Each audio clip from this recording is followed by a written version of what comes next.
Doutor, está tudo bem? Tudo bem.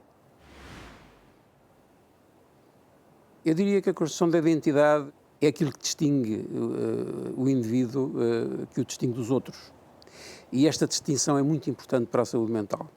Esta necessidade da criança e do adolescente conseguir fazer este processo, que é um processo complexo e dialético, que é apropriar-se das características de quem está à sua volta, mas ao mesmo tempo distinguir-se de quem está à sua volta.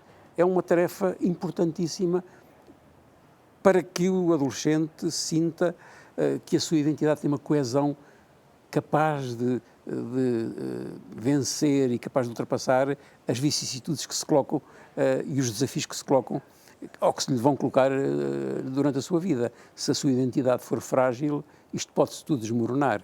É por isso que é tão importante esta construção durante a infância e a adolescência. A primeira identidade do ser humano é uma identidade que eu diria corporal. É um corpo que inicialmente tem um diálogo com outro corpo, e normalmente com o corpo da mãe. E este diálogo é um diálogo absolutamente fantástico, porque vai permitir, ou deve permitir, que a pouco e pouco o bebê se vá percebendo como alguém separado do outro. Este é o rudimento da construção da identidade. Eu não sou aquele outro que está ali. Eu sou diferente. Se este contacto corporal inicial for um contacto satisfatório, se for um contacto prazeroso, se for um contacto numa linguagem mais impregnada de líbido, libidinal, esse corpo fica preparado para futuros encontros prazerosos com outras pessoas, com outros corpos. Se pelo contrário não foi prazeroso, se foi um contacto difícil, se foi um diálogo difícil, provavelmente este corpo vai ter dificuldade nesse contacto corpo a corpo no futuro. A descoberta da genitalidade, a puberdade, o aparecimento dos caracteres sexuais secundários, tudo isto são momentos em que o corpo se transforma. E nesses momentos, esta transformação pode criar uma grande angústia, porque isto necessita de, vamos dizer, reprogramar a identidade e de incorporar na identidade outras coisas que até aí não estavam em cima da mesa. E isto podem ser momentos de grande angústia e de grande aflição. Os adolescentes hoje em dia têm o mundo dentro do quarto.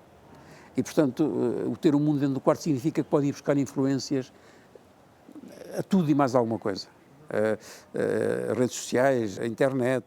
Não acho que seja possível criar ambientes ascéticos para que a criança se possa desenvolver.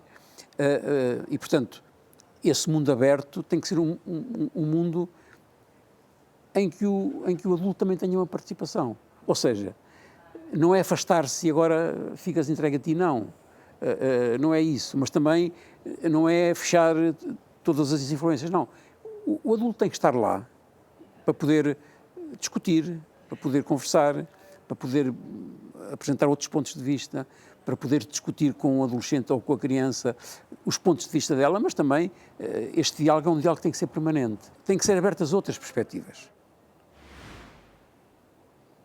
Eu acho que a sociedade tem sofrido transformações brutais nos últimos anos. E, de certa maneira, tem havido uma deslocação daquilo que era o interesse do indivíduo pela coletividade para um interesse mais do indivíduo na sua individualidade. Este egoísmo ou este egocentrismo ou este individualismo criou um tipo de personalidade mais, se quiser, de natureza mais narcísica, como nós lhe chamamos. Deixou de se importar tanto com o que o outro possa pensar, com o que o outro possa sentir, com o que o outro possa estar, e cria situações de disfuncionalidade relacional muito grandes, não é? Estas personalidades mais narcísicas, por exemplo, uma das coisas que querem é que os filhos, aqueles com quem eles se relacionam, respondam às suas necessidades. Muitas vezes os jovens e os adultos também precisam de sentir que há grupos que, de certa maneira, com quem se identificam ideologicamente, com quem se identificam nas suas ideias, nos seus interesses.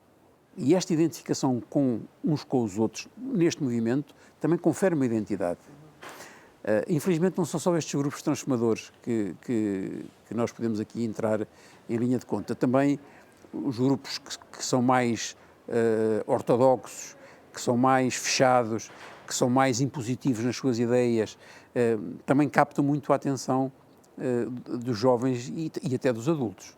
Quanto mais frágeis são as identidades, mais necessidade têm que se agrupar em grupos fechados, em grupos muito ortodoxos.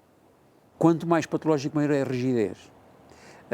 Nós vemos muito isto na nossa clínica, quando, por exemplo, encontramos pacientes que resistem a qualquer mudança. Isto porquê? Porque qualquer mudança vem pôr em risco a sua identidade, aquilo que já conhecem. E, portanto, não querem mudar, porque a mudança para o desconhecido cria uma angústia enorme. Isto, metaforicamente, pode-se aplicar aos povos. Eu diria que o confronto com o diferente é um elemento essencial para a construção da identidade, mas, ao mesmo tempo, fazer esta espécie de exercício permanente, saber o que é que me distingue nessa semelhança com o outro e nesse confronto do diferente, o que é que eu posso aproveitar e o que é que eu não quero aproveitar. E, portanto, isto significa o quê? Que é importante abrir as comunidades, é importante abrir as comunidades à diferença, é importante sabermos que esta dialética vai existir sempre para que haja sociedades saudáveis. Eu quero ser semelhante, mas quero ser diferente. A construção da identidade, no meu entender, é um processo permanente e inacabado. E provavelmente, em algumas condições, eterno.